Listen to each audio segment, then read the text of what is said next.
대표님의 궁극적인 목적이 자유통일에 기여하는 것이라고 말씀하셨는데 자유통일이죠. 예, 예.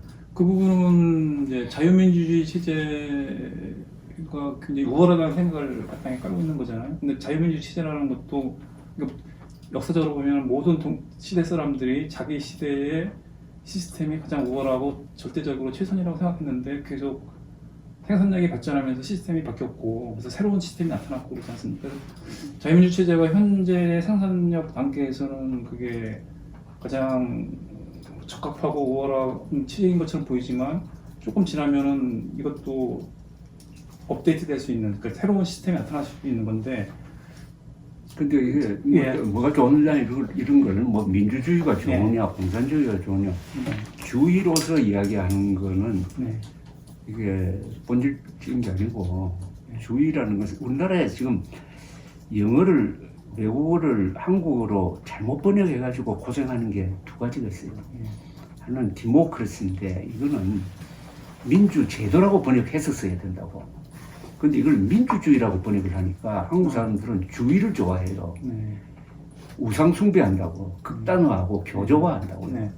민주제도라고 하면은 그 제도 바꾸면 되지 이래 되는데 한국 사람들은 박정희식으로 미국식 민주주의는 안 된다. 우리 현실에 맞는 한국적 민주주의로 바꿔야 한다라고 하면은 왜 민주주의에 손을 떼느냐 해가지고 독재자라고 본다고.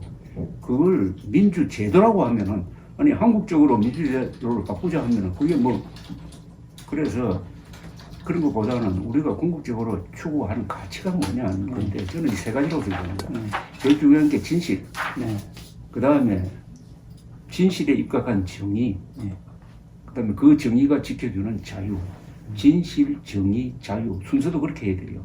제일 밑에 진실, 그 다음에 정의, 그 다음에 자유. 이 세 가지 가치를 보장할 수 있는 제도, 제도로서의 자유민주주의죠. 그러나 사회주의는 이게 보장이 안 되지. 그래서 자유민주주의가 소중하다는 거지. 자유민주주의 그 자체가 무슨 우상숭배할 만한 대상은 아니고 그건 수단으로 봐야 되죠. 정의 진실, 정의, 자유. 예. 그래서 정의라는 부분에 대해서 입장이 좀 다를 수가 있죠. 그러니까 이쪽 좌파하고 우파의 그 차이점이 있는데 좌파는 정의를 먼저 하잖아요. 내가 순서가 그렇다는 거죠. 정의가 먼저다. 그 다음에 정의에 맞게끔 자기가 설정한 정의에 맞게끔 사실을 왜곡하고 그렇게 묶여놓잖아요. 네. 그러면 그때부터 정의도 아니고 진실도 아니고 그런 되면 자유를 지킬 수 없지. 제가 말하는 것은 사실관계를 분명히 하자. 그래서 내가 기자라는 게 그게 소중하죠. 진실이 뭐냐? 사실관계를 분명히 해놓고 그걸 기준으로 해서 정의를 가려야지. 그래서 기자 생활하면서 느낀 게 사실관계가 분명하면은 판단도 그냥 자동적으로 나오는 거예요. 그리고 대책도 거의 자동적으로 나오는 거라.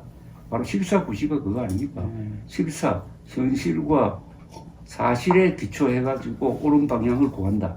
이게 1494란 말입니다. 그래서 기자라는 직업을 선택을 한 게 저는 정말 영광스럽기도 하고 중요하다고 생각합니다. 이게 뭐 주의고 뭐 시비 판단을 하더라도 그거 다 사실관계만 기자가 사실관계를 분명히 하는 전문가니까 사실관계만 분명히 해주면은 다른 거는 저절로 된다 이겁니다. 그 대표님께서 속칭 종북 좌파자들에 대해서 많이 언급을 하셨는데 이런 사람들이 한국에 많이 있다고 지금 보시는 건가요? 종북 좌파주의자들이? 글쎄, 지금 얼마나 수치로서 뭐 분류하는 거는 그렇고 지금 뭐 퇴임할 때 문재인 대통령 지지율이 한 40% 됐잖아요, 그죠? 그 사람들은 광범위하게 보면 그 사람들은 그들은 진보라고 하는데 난 좌파로 보거든요.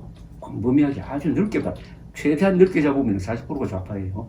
그러나 그 안쪽으로 들어가서 종북 좌파나 하면은 어느 정도 될까? 그게 한 5%에서 10% 안 될까? 5%에서 10% 종북. 그런데 이게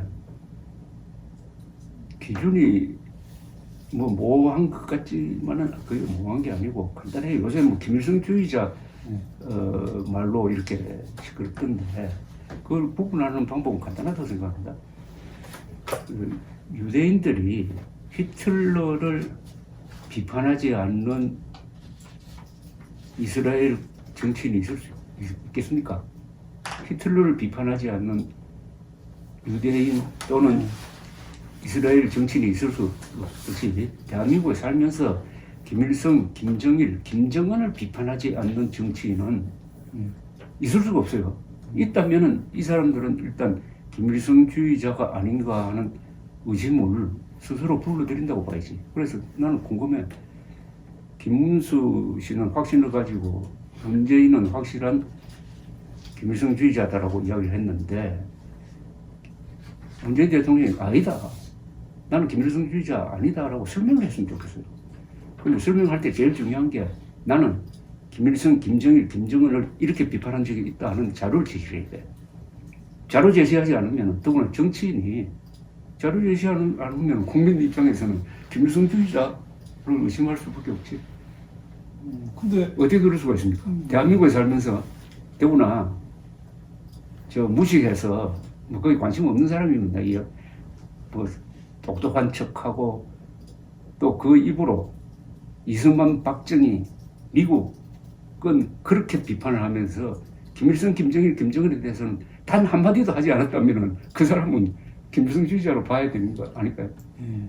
근데 일단 김문수 씨의 논리는 문재인 대통령이 가장 존경하는 사람으로 신영복을 꼽았는데 신영복 사상을 존경했다는 게 아니고 그 사람의 생각 방식 아니면 그 사람이 생각하는 밑바닥에 깔린 철학 그런 것들을 그게 이제 그런 걸 좋아했다고 해서 김일성주의자라고 낙인을 찍은 거잖아요. 그 연설에서 네. 내가 가장 존경하는 사상가 신용복 이랬거든요. 그럼 신용복 여러 가지 얼굴이 있습니다. 글도 잘 쓰고 에세이도 썼잖아요. 네. 그게 아니고 사상가. 그럼 신용복의 사상은 그것은 김일성주의일 수밖에 없잖아요. 그 이외에 무슨 사상이 있습니까? 그것 때문에 그 사상에 저희가 신용을 바쳐가지고 20년 동안 징역을 살고 나왔어도 자기 생각을 안 바꿨다고 하면은 그 사상을 존경한다면 김일성주의로 의심할 수밖에 없고 그거는 의심하는 여러 가지 중에 하나고 2018년 9월 19일 평양 5.1 경기장에서 남쪽 대통령이라고 했습니다. 자신을 남쪽 대통령이라고 했어요. 남쪽 대통령 문재인이 국무위원장 김정은 국무위원장의 소개로 여러분들 앞에서 인사를 드리게 되었습니다. 이거 헌법 위반 아닙니까? 남쪽 대통령이 아니잖아요. 대한민국 대통령이 어떻게 남쪽 대통령이 되고 그럼 자기가 남쪽 대통령이라고 했으면은 최소한 김정은 국방국무위원장이라는 말을 안 썼어야지. 김정은은 나라 국자고 자기는 남쪽이면 누가 봐도 그 문장에서 김정은이 나의 상관이다. 나는 김정은 밑에서 남쪽을 관리하는 사람이다. 이렇게 고백한 겁니다. 그 뒤에 연설은 거의 대부분이 김정은을 민족의 지도자로 축해 올리는 내용입니다. 그 7분짜리 연설인데 그것하고 신용복하고 연관시킨다든지 또 하나 더 할까요? 뭐 하도 많지만 국회 2017년 가을에 유엔 총회 가가지고 연설을 하면서 6.25를 뭐라고 했느냐면 6.25는 한국전은 내전이었고 국제전이었다고 했다고. 왜 유엔에 가서 이야기하는데 남침이라고 했어야지. 유엔이 남침으로 규정을 해가지고 유엔군을 파병을 해가지고 우리를 살렸는데 그 유엔에 가서 내전이라고 왜 합니까? 내전은 양쪽이 서로 상방간에 싸웠다는 거냐. 그거는 상방 충돌처럼 둘 다 잘못했다는 이야기인데 저도 김문수 씨와 같은 생각입니다. 김일성주의자라고 생각하신다는 거죠? 문재인 대통령 의심한다는 거죠. 근데 납득하기 어려운 거는 북한 경제가 굉장히 추락을 했고 그 3대 세습이라는 정권제적인 방식으로 이제 김정은이 정권을 갖고 있고 누가 봐도 좀 문제가 있다고 생각되는데 왜 그 김일성주의 그쪽에 경도가 됐을까요? 만약에 경도됐다고 했다면 그리고 국내에 이제 그런 사람들도 좀 있다고 보여지는 건데 그 부분이 잘 이해가 되지 않습니까? 그건 왜 그걸 아니 그거는 사상이라는 것은 종교하고 같습니다. 네. 더구나 공산주의 사상은 개혁투쟁론이기 때문에 이건 사교에 네. 해당하는 것이고 아니 그 잘 사는 영국에서 그것도 엘리트 캠브리지 대학을 나온 사람들이 네. 그리고 또 엘리트 중에 엘리트 5명이 5명이 KGB 간첩이었잖아요. 네. 킹 필비 같은 사람들. 영화에도 많이 나오지만 이 사람들이 다른 기관도 아니고 미국 영국 정보기관에 들어가고 영국 외무부에 들어가서 자발적으로 최고급 정보를 소련에 보냈거든. 왜 그랬겠습니까? 그런 일이 한국에서 지금 벌어지고 있는 거예요. 제일 비슷한 일이 그거예요. 또 하나 할까요? IMF를 만드는데 미국에서 실무 책임자였던 사람이 있습니다. 이 사람 화이트라는 미국 재무부 엘리트입니다. 이 사람이 자발적인 소련 간첩이었습니다. 또 하나 유엔을 만드는 데 실무 역할을 했던 사람이 이 사람이 또 소련 간첩이었어요. 그래서 이 간첩은 잘 사는 거 못 사는 거하고 아무 관계 없습니다. 우리가 사교 집단 들어가는 사람 보면 그 교수도 들어가고 무슨 장관 했던 사람들은 들어가잖아요. 이 사고 체계는 우리가 알 수 없는 그 아주 어두운 면이 인간이 가지고 있는 이 어떻게 보면 영혼과 관계되는 문제인데 아주 어두운 구석이 있어요. 그러니까 이렇게 근사한 나라에 살면서 대한민국을 헬조선이라고 욕을 하고 그 같은 입으로 북한을 욕을 해야 될 텐데 북한을 욕 안 하잖아요. 아니 이런 나라를 헬조선이라고 하면서 김일성, 김정일, 김정은에 대해서는 단 한마디 안 하는 그런 사람이 한국에 얼마나 많습니까? 그런 사람 속에서 김일성주의자가 나오는 거지. 제가 1980년대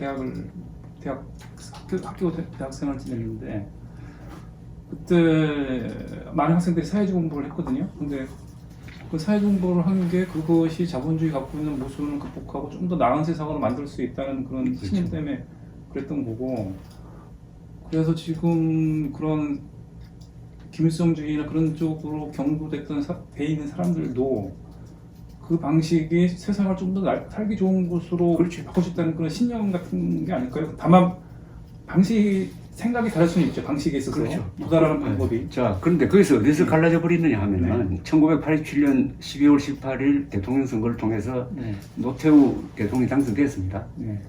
민주정부거든요. 노태우 대통령을 정통성이 있는 대한민국 정부로 인정하면은 그 사람은 말하자면 대한민국의 체제 안에서 활동할 수 있는 좌파라고. 근데 그걸 인정하지 않고 국민이 뽑은 노태우를 계속 타도 대상으로 삼았다면은 그건 반역적 사회주의로 봐야 되니까 87년에 딱 갈립니다. 87년부터 정통성이 있는 정부가 수립되었는데도 불구하고 그걸 타도하는 운동을 했다면은 그거는 반역적이든지 아니면 종북이든지. 그래서 국가보안법 위반 혐의 전력 이런 걸 국회의원들이 보면 난 그 연도를 봐요. 92년에도 국가보안법 위반을 했다? 이러면은 이거는 민주화 운동으로 인정할 수가 없죠. 92년 국가보안법이라는 게 반국가 행동을 했다는 말이거든. 국가보안법 위반이. 근데 보통 이제 우리 학교 다닐 때 고민했던 부분들은 부르주아 민주주의와 이제 사회민주주의 두 가지로 나눠지는데, 부르주아 민주주의는 사회민주주의로 가기 위한 하나의 단계로 설정을 하고, 부르주아 민주주의가 목표가 아니었던 거죠. 사회민주주의가 목표였다 보니까 노태우 정부는 이제 부르주아 민주주의가 어느 정도 달성됐다는 단계에 있지만 그것은 어차피 가도기로 설정했던 거여서 이거를 굳이 그 사람들이 인정할 필요는 아니 그런 세상을 보는 그런 시각 자체가 마르크스 레닌주의에서 나온 거 아닙니까? 그렇죠. 개혁투쟁론에서 나온 거 아닙니까? 네. 그게 틀렸잖아요. 또 틀린다는 걸 동북 공산권이 무너진 게 1989년에서 91년 사이인데 그때 보여줬잖아요. 우리가 생생하게 봤지 않습니까? 그러면 고쳐야지 생각을. 그러면 대표님께서는 국내의 경우에 종북이 아니라 하더라도 그러한 막스 레닌주의도 인정할 수 없다는 그런 생각을 아니 마르크스 레닌주의 종북이 아닌 막스레닌. 아니 그는 있을 수 있어요. 네. 마르크스 레닌주의가 네. 거의 말하는 PD 계열이 그쪽 계통 아닙니까? 그렇죠. PD 계통과 NL 계통이 네. 나눠져 버렸는데 PD 계통은 이제 어떻게 보면 그저 조국이 약간 PD 계통 같아요. 네. 그런데 나중에 보니까 그게 별로 안 바뀌더라고. 근데 PD 계통이 결국 운동권 싸움에서 NL로 흡수되든지 뭐 전향해버렸단 말입니다. 그런데 어차피 그걸로 가는 수밖에 없어요. 왜냐하면 그런 사고방식, 마르크스 레닌주의적인 계급투쟁론이라든지 유물사관이라든지 이런 거 갖고 있으면은 어차피 반대한민국 쪽으로 가고 반대한민국 쪽으로 가면은 어차피 북한 쪽으로 끌려갈 수밖에 없죠. 그러니까 이게 우리나라가 지금 남북 대결이 아니고 저 프랑스나 뭐 이러면은 그 숨쉴 여지가 있는데 이 남북 관계가 떼어버리니까 사회민주주의가 우리나라에서는 정말 어렵더라고. 좀 안 됐습니다. 사회민주주의가 살아있어야 되는데. 근데 사회민주주의를 추구하려고 하는 사람들이 다 소수로 되어버리더라고. 그럴 수밖에 없다고 생각해요. 왜냐면 김일성 세력과 대한민국 세력의 대결이니까 거기에 대한민국의 비판적 입장을 취하면서 이렇게 되는 순간부터 막 저쪽으로 끌려가는 거라. 그런데 스탈린이 제일 미워했던 게 자유민주주의자가 아니었어요. 사회민주주의자를 제일 미워했어요. 스탈린. 네, 스탈린이 사회민주주의자. 왜? 그 자기 편을 붕괴시킨다는 걸 알았지. 사회민주주의. 그러니까 우리나라에 서양의 지금 좌파, 서양의 좌파가 많지. 서양의 좌파와 한국의 좌파, 2차 세계대전 이후에 가장 큰 차이는 서양의 좌파는 공산당과 싸워서 자기의 좌파 입지를 세우거든요. 자유민주주의자 때. 그러니까 폭력혁명을 벌이잖아요. 근데 한국의 좌파라는 사람들은 공산당과 싸우진 안 하고 대한민국 가서 싸워가지고 자기 입지를 구축하려다 보니까 결국 정복화가 돼버리게요. 그러니까 이게 남북 간에 제가 요거는 꼭 말씀드리고 싶은데 제가 보는 남북 관계의 본질은 뭐냐면은 이겁니다.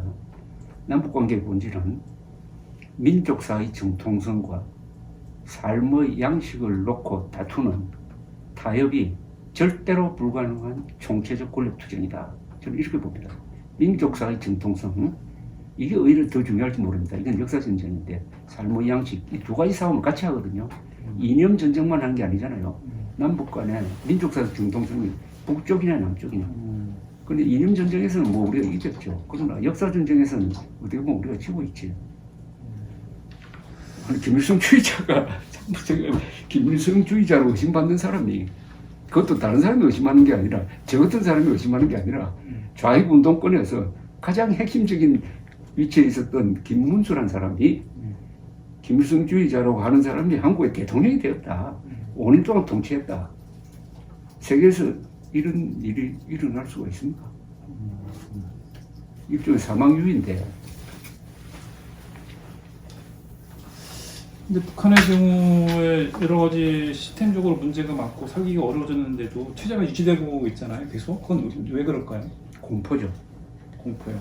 그러니까 황자익 선생이 그렇게 이야기를 합니다. 자기가 소련에서 유학 생활을 했는데 아마 스탈린 시대일 거야. 유학 생활. 북한에 또 소련 가니까 천국 가는 것 같더라고요.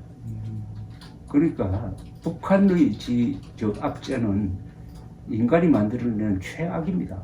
히틀러, 무솔리니, 스탈린 저리 가랍니다. 그러니까 어떤 이 사람이 싸우려면 희망이 있어야 되거든요. 내가 싸워서 이길 승산이 한 1%라는 거 있어야 되는데 그게 제로면은 희망이 안 생기죠. 그 다음에 두 번째가 철저한 공포고 두 번째가 가난이죠. 가난하면 들고 일어날 수 없죠. 조선조가 뭐 500년 이상 계속됐다고 자랑하는데 왜 그렇게 계속됐습니까? 가난하니까 그렇지. 근데 북한의 경우는 지금 미국의 봉쇄에 의해 가지고 경제가 어려운 거고 미국하고 수교가 이루어지면 금방 한국을 따라잡을 수 있다는 경제적으로 그런 얘기를 하고 있는데 그 가능한 얘기일까요? 절대로 불가능하죠. 그게 네. 박정희가 있습니까? 박정희가 있어야 따라잡을 수 있지. 네. 그러니까 우리나라 사람들 아주 편한 대로 이야기하더라고. 북한은 사회주의니까 망했고, 대한민국은 자유민주주의니까 이렇게 잘 사는 것은 당연하다. 그러니까 이승만, 박정희 그 중요하지 않다라고 이야기하는데, 그러면 똑같은 자유민주주의를 한 필리핀은 왜 저렇게 사느냐? 뭐 못 산다는 말 안 하겠어요. 우리한테 비교해서 지도자가 있어야죠. 그 자유민주주의와 시장경제를 운영할 수 있는 이승만, 박정희, 전두환, 노태우 그 뒤에 뭐 대통령도 뭐 그럭저럭 문재인 빼고는 잘 했는데 이런 지도자가 있어야지